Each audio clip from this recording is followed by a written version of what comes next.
You know, if you think about stepping into a museum and looking at some, I don't know, 1,000-year-old artifact, it's usually behind this really thick bulletproof glass. Right. Yeah, it's completely untouchable. You just sort of stare at it with reverence. Exactly. Yeah.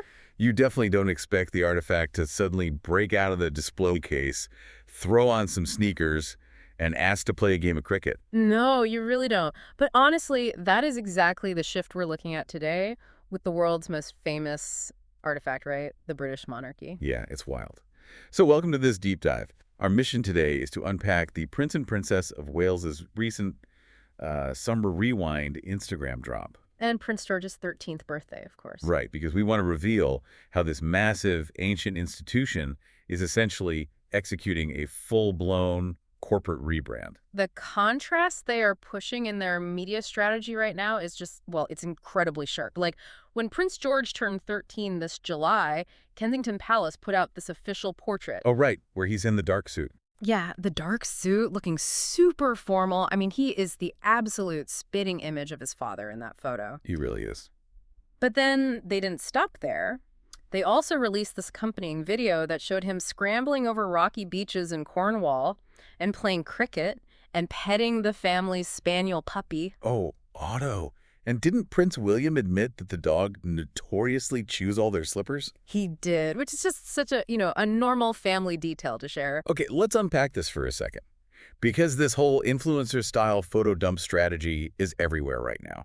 We saw the exact same thing in those Summer Rewind posts.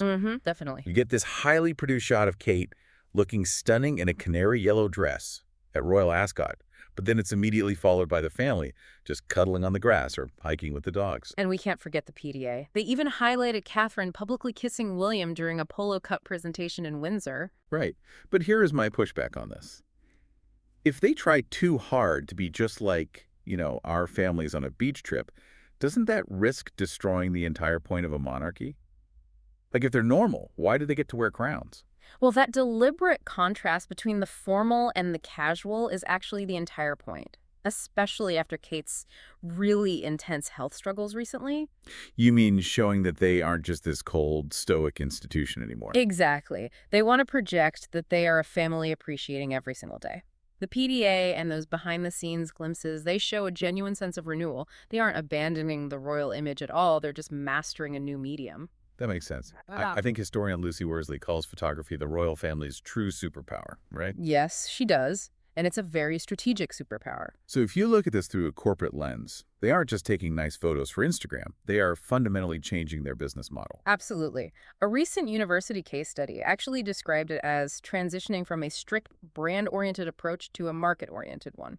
Wait, break that down for me. Brand-oriented means what exactly? So Queen Elizabeth is a perfect example of a brand-oriented strategy. She used stoicism, formal robes, and emotional distance to project this absolute, unquestionable authority. Right, protecting a formal, rigid identity.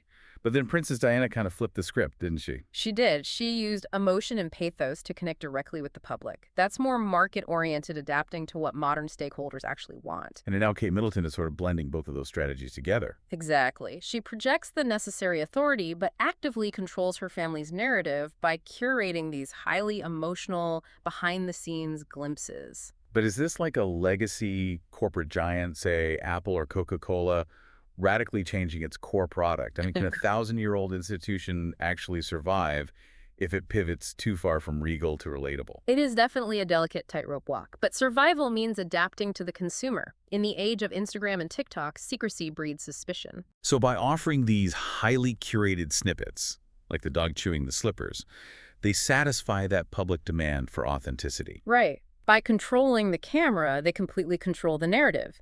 It gives the illusion of intimacy, which keeps people invested. But keeping the actual messy reality of royal life firmly behind closed doors. Precisely. They deliver just enough relatability to remain relevant without completely dismantling that bulletproof glass we talked about earlier. It's really not that different from what you do every single day. Oh, for sure. We all do it. Yeah, whenever you carefully curate your own social media feed to highlight your best moments, you are using photography to shape your public image, exactly like the royals do. We're all just managing our own PR, deciding which parts of our lives get the formal portrait treatment and which get the casual beach video.